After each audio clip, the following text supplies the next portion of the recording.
अस्सलाम वालेकुम, मैं हूं अदील इम्तियाज़ और आप देख रहे हैं तख्ती ऑनलाइन। न्यूयॉर्क के टाइम स्क्वायर में एक जदीद किस्म की एग्जीबिशन लगाएगी। ये एग्जीबिशन इस वक्त मैं आपको यहाँ पर तस्वीर में दिखा रहा हूँ और आप देख सकते हैं कि यहाँ पर बहुत सी मुख्तलिफ स्पीशीज़ आपको दिखाई जा रही हैं। लेकिन आपको ये जानकर हैरानी होगी कि ये आर्ट्स की एग्जीबिशन है।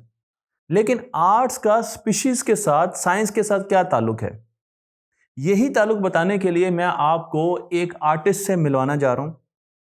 ये न्यूरल आर्टिस्ट है। आपने ये नाम, ये लफ्ज़ शायद पहले नहीं सुना होगा, न्यूरल आर्टिस्ट। आपका सवाल होगा कि आर्टिस्ट के बारे में तो हमने बहुत सुना है, फैशन डिज़ाइनर के बारे में सुना है, मेकअप आर्टिस्ट के बारे में सुना है, न्यूरल आर्टिस्ट क्या होता है? मैं आपको यहाँ पर मुलाकात करवा रहा हूँ सोफिया क्रेस्पो से, जो कि आर्टिफिशियल इंटेलिजेंस के ज़रिए, मशीन लर्निंग के ज़रिए नई स्पीशीज़ को, उनकी तस्वीर को जन्म दे रही है। बायोलॉजिकल रीजनरेटिव डिज़ाइन कर रही है। इसका नाम है biological regenerative design. Artificial life forms बना रही हैं, स्पेकुलेटिव बायोलॉजी बना रही है, यानी ऐसी बायोलॉजी, ऐसी लाइफ फॉर्म बना रही हैं, जिंदगी की शक्लें बना रही हैं जो इस वक्त एग्जिस्ट नहीं करती। पहले भी हम ऐसी शक्लें बनाते थे, लेकिन पेपर पर बनाते थे। इन्होंने पहली मर्तबा मुस्नुई जहानत का सहारा लिया और 3D आर्ट्स की तरफ लेकर गई। अगर मैं आपसे एक सवाल पूछूं, और कुछ अर्से पहले मैंने ये सवाल अपने कुछ फोरम्स पर पूछा भी, कि क्या आपकी इमेजिनेशन लिमिटेड है, क्या इंसान की इमेजिनेशन लिमिटेड है, तो ज़्यादातर लोगों ने कहा कि जी हाँ, हमारी इमेजिनेशन लिमिटेड है। कुछ लोगों ने यह भी कहा कि नहीं, हमारी इमेजिनेशन, हमारी तसव्वुराती ताकत लामहदूद है। लेकिन आज मैं आपको ये बताने जा रहा हूँ कि हमारी इमेजिनेशन लिमिटेड है। अगर आपको इस बात का यकीन नहीं है या इदराक नहीं है, तो एक छोटा सा क्विज मैं आपको देने जा रहा हूं, जिसका जवाब मुझे दीजिए। आप एक ऐसा रंग ढूंढिए या तसव्वुर कीजिए जो आपने पहले नहीं देखा। क्या आप ऐसा रंग तसव्वुर कर सकते हैं, इमेजिन कर सकते हैं, जो आपने पहले कभी नहीं देखा? आप कुछ देर सोचेंगे और उसके बाद कहेंगे कि नहीं, हम ऐसा रंग तसव्वुर नहीं कर सकते। इसका मतलब यह है कि हमारी इमेजिनेशन लिमिटेड है, और हमारी इमेजिनेशन लिमिटेड होने की वजह हमारी हार्डवेयर है, हमारा ये जिस्म और इसकी कैपेबिलिटीज़ है। मैं आपको आपकी आंख की तरफ लेकर चलता हूं, क्योंकि आपकी आंख में हैं 3 किस्म के फोटो रिसेप्टर्स, जो कि कलर्ड फोटो रिसेप्टर्स हैं, और वो लाल, सब्ज और नीले रंग को परखते और देखते हैं। आपको पता है कि इंसान के आंख में कोन्स होती हैं, जो कि इमेज की डिटेक्शन के लिए और रंगों को परखने में मदद देती हैं। तो हमारे पास 3 किस्म के कलर्ड फोटो रिसेप्टर्स हैं, इसलिए हम इन 3 कॉम्बिनेशन से बनने वाले हर रंग को इमेजिन भी कर सकते हैं और उसे देख भी सकते हैं।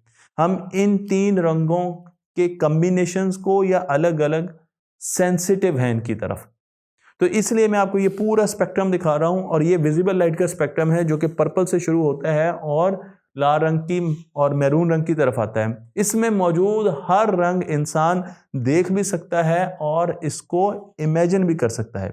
लेकिन अगर हम इससे बाहर निकलें, तो यहाँ पर हमारी इमेजिनेशन इसलिए लिमिटेड हो जाती है क्योंकि हमारे पास वो हार्डवेयर नहीं है जो कि इससे बियॉन्ड, इससे परे, इससे हटकर देख सके।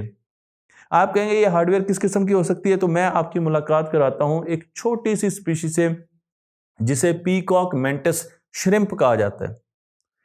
इस छोटी सी स्पीशी में एक खास बात है, और यह है कि इसके पास 12 से 16 फोटो रिसेप्टर्स हैं। इसका मतलब यह है कि इसके पास अजाफी हार्डवेयर है, और अजाफी हार्डवेयर होने की वजह से ये हमसे बहुत ज़्यादा रंग देख सकता है, जांच कर सकता है। मैं ये तो नहीं कह सकता कि तसव्वुर कर सकता है, लेकिन देख सकता है और जांच कर सकता है। तो इसलिए इंसान की जो क्रिएटिविटी है वो भी महदूद है, इंसान की इमेजिनेशन भी महदूद है। इसकी एक एग्जांपल आपको ब्लैक होल से देते हैं, स्पेस से देते हैं, जहां पर हमने अब 2 ब्लैक होल्स देखे हैं और उनकी तस्वीर कशी की है, M87 और उसके साथ हमारा मिल्की वे का सेंट्रल जो मैसिव ब्लैक होल है, उसकी बात हो रही है, सजिटेरियस स्टार A की। लेकिन ये सारे ब्लैक होल किसी किस्म की विजिबल लाइट प्रोड्यूस नहीं करते, तो फिर हम कैसे देख सकते हैं? हमने इनको देखा है रेडियो स्पेक्ट्रम में, क्योंकि इनके गिर्द जो गर्म गैसेस हैं, एक्रीशन डिस्क है, उससे रेडियो वेव्स प्रोड्यूस हो रही हैं, और उन रेडियो वेव्स को हम मुख्तलिफ सेंसर्स के ज़रिए, इंस्ट्रूमेंट्स के ज़रिए देखते हैं और फिर उन्हें ऐसी शक्ल में ढालते हैं जो कि हमें विजिबल लाइट में नज़र आ सके। जिस तरीके से आप इसको ऑरेंज कलर में देख रहे हैं, लेकिन इसका रंग ऑरेंज नहीं है, हमें रेडियो स्पेक्ट्रम में ये चीज़ मिली। तो हम अपनी इमेजिनेशन बढ़ा सकते हैं इंस्ट्रूमेंट्स का और मुख्तलिफ सेंसर्स का इस्तेमाल करते हुए। लेकिन क्या हम अपनी इमेजिनेशन के लिए आर्टिफिशियल इंटेलिजेंस का इस्तेमाल कर सकते हैं? अब सवाल तो ये है, क्योंकि हमारे पास एक ऐसी पावर है, एक ऐसा टूल है जिससे हम बहुत से काम करवा सकते हैं। जी हाँ, बिल्कुल, हम आर्टिफिशियल इंटेलिजेंस का इस्तेमाल करके अपनी क्रिएटिविटी को, अपनी इमेजिनेशन को बढ़ा सकते हैं। इसीलिए ज़्यादा से ज़्यादा आर्टिस्ट अब अपने काम में एआई को और न्यूरल नेटवर्क्स को ला रहे हैं। जब हम बात करते हैं आर्टिफिशियल इंटेलिजेंस की, तो सवाल ये पैदा होता है कि आर्टिफिशियल इंटेलिजेंस को क्या चीज़ें नज़र आती हैं, वो किस तरीके से चीज़ों को देखती हैं। आर्टिफिशियल इंटेलिजेंस की जो देखने की सलाहियत है वो डिपेंड करती है कि आप उसको कितना ज़्यादा डेटा प्रोड्यूस करके देते हैं। मसलन मैं आपको यहाँ पर एक तस्वीर दिखा रहा हूँ और आप देख सकते हैं कि ये तस्वीर आर्टिफिशियल इंटेलिजेंस से बनाई है और इसको हमने बताया है कि आप एक इस किस्म का जानवर डिज़ाइन कीजिए। हम जितना ज़्यादा उसको डेटा देंगे उतना ही अच्छा डिज़ाइन वो हमें देगी और उतनी ही ज़्यादा क्रिएटिविटी नज़र आएगी। लेकिन उसके साथ साथ जब एक मर्तबा इस किस्म की चीज़ हमारे पास आ जाएगी तो हम उसमें बहुत सी वेरिएशंस डाल सकते हैं। वो वेरिएशंस मैं आपको आगे दिखाने भी जा रहा हूँ और हम मुख्तलिफ स्पीशीज़ को इकट्ठा भी कर सकते हैं, उनसे एक मिक्स्ड हाइब्रिड स्पीशी भी बना सकते हैं। मैं आपको दोबारा लेकर चलूँगा सोफिया क्रेस्पो की तरफ। इनको बचपन से जेलीफिश को रिक्रिएट कराने का, उनकी ड्राइंग्स बनाने का बहुत शौक था।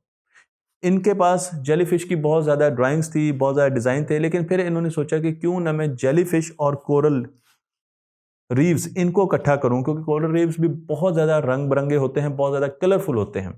और इन्होंने मिक्स करके उन्हें इकट्ठा करके बनाना शुरू कर दिया और फिर आगे उनके डिज़ाइंस बनाने शुरू कर दिए। साथ साथ इन्होंने मुख्तलिफ सॉफ्टवेयर्स का इस्तेमाल किया जिनमें न्यूरल नेटवर्क्स का इस्तेमाल होता है। इन सॉफ्टवेयर को न्यूरल सूप सॉफ्टवेयर्स कहा जाता है और इसमें मुख्तलिफ किस्म की स्पीशीज़ को इकट्ठा करके हाइब्रिड स्पीशीज बनानी शुरू कर दी। इनमें एम्फीबियंस डाल दिए, इंसेक्ट्स डाल दिए और उसके बाद उनको मिक्सचर उनका जब बनाया तो हमारे पास मुख्तलिफ किस्म की तस्वीर बननी शुरू हो गई, जो कि मैं आपको यहाँ पर दिखा रहा हूँ। अब ये तस्वीर थोड़ी सी मुख्तलिफ हैं जो हम ज़मीन पर चीज़ें देखते हैं। आपको यहाँ पर तोता भी नज़र आ रहा है, लेकिन तोता नहीं भी नज़र आ रहा है, मिक्स आपको हाइब्रिड चीज़ नज़र आ रही है। पुराने ज़माने में जब कोई सयाह दूर का सफ़र करके वापस आता तो वो बताता कि मैंने इस किस्म का एक अजीब जानवर देखा। अब आम लोग या मुसव्विर उस जानवर को तो नहीं बना सकते, लेकिन वो उस जैसे नॉन जानवर की मदद से उसे बनाने की कोशिश करते हैं।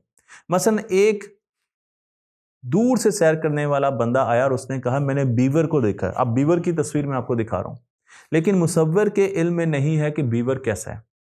लेकिन जब उसने बताया कि उसका मुंह चूहे की तरह का था, उसका धड़ कुत्ते की तरह था और उसकी दुम मछली की तरह थी, तो मुसव्विर ने इन तीनों जानवरों को इकट्ठा किया और एक हाइब्रिड जानवर बनाया, जो कि मैं आपको यहाँ पर दिखा रहा हूँ और आज हम इसे बीवर के तौर पे जानते हैं।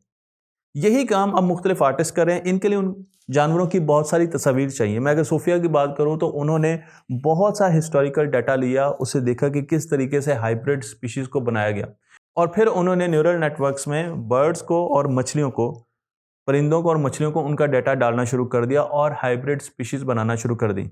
तो मैं आपको ये भी बताता चलूँ कि इन्होंने जो टूल इस्तेमाल किया वो न्यूरल नेटवर्क था और न्यूरल नेटवर्क के बारे में मैं बहुत सी वीडियोस बना चुका हूँ। आप तख्ती प्लस न्यूरल नेटवर्क्स लिखेंगे तो आपको वो वीडियोस सामने आ जाएंगी। लेकिन ये कंप्यूटिंग सिस्टम है जो कि इंसान के दिमाग की तरह काम करता है। इंसान के दिमाग से इंस्पायर होकर इस कंप्यूटिंग सिस्टम को बनाया गया है। इसमें डेटा दिया जाता है और उस डेटा से इसकी इंटेलिजेंस को ट्रेन किया जाता है। जब ये इंटेलिजेंट हो जाता है तो फिर हम इसे लाइव डेटा देना शुरू कर देते हैं और ये डिसीजन करना शुरू कर देता है। तो ये एक सिंपल सा तरीका है जिससे हम न्यूरल नेटवर्क्स को ट्रेन कर सकते हैं। न्यूरल नेटवर्क्स को ट्रेन करने के लिए हमें बहुत सी तस्वीर की ज़रूरत है, बहुत डाटा की ज़रूरत है। तो यहाँ पर आपको मैं दिखा रहा हूँ एक 3D स्कैन, वो भी बीटल्स का। तो बीटल की जितनी भी तस्वीर थी इंटरनेट से वो उठाई और उठाकर इन्होंने इस सॉफ्टवेयर में डालना शुरू कर दी ताकि वो नए किस्म के बीटल्स हमें देख सके, उसको रिक्रिएट करने की कोशिश की। लेकिन इस कोशिश में सोफिया ज़्यादा कामयाब नहीं हो सकी। आपको यहाँ पर जो रिजल्ट नज़र आ रहे हैं वो ब्लरी हैं, धुंधले भी हैं और बीटल की शक्ल भी अजीबोगरीब है, क्योंकि डाटा बहुत कम था बीटल का इंटरनेट पर और तस्वीर नहीं मिल रही थी। तो 3D जो इंसेक्ट आए, हमने 2D तस्वीर दी ताकि एक 3D इंसेक्ट बना सकें, लेकिन उसमें खातिर खा कामयाबी ना हुई। तो इन्होंने सोचा कि अच्छा किस चीज़ की तस्वीर या किस चीज़ का डाटा बहुत ज़्यादा अवेलेबल है। तो पता चला कि चूंटियों का, आंट्स का डाटा बहुत अवेलेबल है। इन्होंने चूंटियों का डाटा लिया और उसे भी बीटल्स के डाटा के साथ न्यूरल नेटवर्क में इनपुट कर दिया। अब क्या हुआ कि बीटल्स आहिस्ता आहिस्ता बदलना शुरू हो गए, तो उनमें चूंटियों वाला आंसर भी आना शुरू हो गया, 3D स्पीशीज, नई स्पीशीज बनना शुरू हो गई। तो आप यहाँ पर देख सकते हैं कि यहाँ पर अब आपको जो तस्वीर दिखाई जा रही हैं, जो शक्लें दिखाई जा रही हैं, ये आंट्स प्लस बीटल की तस्वीर है। एक नई स्पीशी है जिसे दिखाया गया है और इस स्पीशी को फिर उन्होंने 3D टेक्सचरिंग भी की। तो बाउंड्रीज पर टेक्सचरिंग की, जिस तरह हम दीवारों पर टेक्सचरिंग करते हैं। तो अब आपको ज़्यादा बेहतर तरीके से ये स्पीशी यहाँ पर नज़र आ रही है। ये वो स्पीशी है जो हमें दुनिया में कभी नज़र नहीं आएगी, लेकिन फिर इसके मैशेस को मैप किया गया और उसके साथ साथ स्पेकुलेटिव बायोलॉजी, यानी ऐसी बायोलॉजी जिसका फिलहाल हमें कोई भी सबूत दुनिया में नहीं मिलता, उस किस्म के जानवर, उस किस्म की स्पीशीज यहाँ पर दिखाई गई हैं जो कि पत्तों के ऊपर और मुख्तलिफ जगहों पर बैठी हुई है। लेकिन हम ये सोच सकते हैं कि शायद ऐसी स्पीशीज किसी और जगह पर, किसी और सोलर सिस्टम में, किसी और ज़मीन की तरह के सियारे पर मौजूद होंगी। मैं अगर आपसे सवाल पूछूं कि एक पांडा और एक लाइकन दोनों ऐसी स्पीशीज हैं जो कि खतरे में आहिस्ता आहिस्ता ख़त्म हो रही हैं, इनमें आपको डाटा किसका ज़्यादा मिलेगा? तो आपका जवाब होगा पैंडा का, क्योंकि पैंडा का इतना ज़्यादा तस्वीर आपको मिलेंगी, इतना ज़्यादा डाटा मिलेगा। आप इस डाटा का इस्तेमाल करके 3D हाइब्रिड स्पीशीज़ बना सकते हैं। लेकिन इन्होंने इस सॉफ्टवेयर का अगला वर्जन लिया और उसमें इन्होंने टेक्स्ट के ज़रिए, यानी जो हम लिखेंगे उस किस्म की स्पीशी वो बना देगा। तो यहाँ पर हमारे पास वो स्पीशी जो ख़तरे में है, हमने उनके बारे में लिखना शुरू किया। तो आप ये देख सकते हैं कि an image of critically endangered spider, और ये स्पाइडर क्या है जी? ये पीकॉक टेरेंटोला, अगर मैं सही नाम ले रहा हूँ, स्पाइडर है। जब दिया गया न्यूरल नेटवर्क को तो उसने इस किस्म की तस्वीर हमें दिखाई। तो एक स्पाइडर और पीकॉक को मिक्स करके उसने ये तस्वीर हमें बनाई कि उसके ख्याल में उसे ये चीज़ नज़र आ रही है, और जब एक्चुअल में हम इस स्पीशी को देखते हैं तो ये उससे मिलती जुलती है, करीब करीब है। तो न्यूरल नेटवर्क ने वही चीज़ हमें दिखा दी ऑलमोस्ट करीब करीब, जो कि एक ऐसी स्पीशी है जो कि आहिस्ता आहिस्ता दुनिया से ख़त्म हो रही है। लेकिन कई जगह पर आर्टिफिशियल इंटेलिजेंस बुरे तरीके से फेल भी होते हैं। मैं आपको एक और एग्जाम्पल दे रहा हूँ। यहाँ पर आप देखें मैंग्रोव फिंच। फिंच एक बर्ड है और मैंग्रोव का तो आपको पता है। तो जब इनको कंबाइन करके हमने बताया कि इस किस्म की स्पीशी जो है वो एंडेंजर में है, तो उसने एक अजीबोगरीब तस्वीर बना दी। ये ऐसी तस्वीर थी जिसे हमें कुछ खास समझ नहीं आई। तो अभी इस टेक्नोलॉजी को मैच्योर होने में बहुत ज़्यादा ज़रूरत है और इसमें बहुत ज़्यादा एरर्स हैं। उसकी वजह यह है कि हमारे पास डाटा नहीं है, और जिन चीज़ों का हमारे पास डाटा नहीं है उनके अच्छे मॉडल अभी भी हम नहीं बना सकते। हमें अपनी इमेजिनेशन को इम्प्रूव करने के लिए आर्टिफिशियल इंटेलिजेंस का सहारा लेना पड़ेगा, ज़्यादा से ज़्यादा डाटा इकट्ठा करना पड़ेगा, और फिर हम ऐसी स्पेकुलेटिव फर्जी बायोलॉजी बनाएंगे। और हो सकता है ये फर्जी बायोलॉजी फ्यूचर में हमें किसी न किसी जगह पर मिल जाए और इस किस्म की स्पीशीज़ और इस किस्म की लाइफ फॉर्म कहीं हमें नज़र आ जाए। मुझे उम्मीद है कि ये वीडियो आपको पसंद आई होगी। तख्ती ऑनलाइन को लाइक कीजिए, शेयर कीजिए और आर्ट्स को इस नज़र से भी देखिए।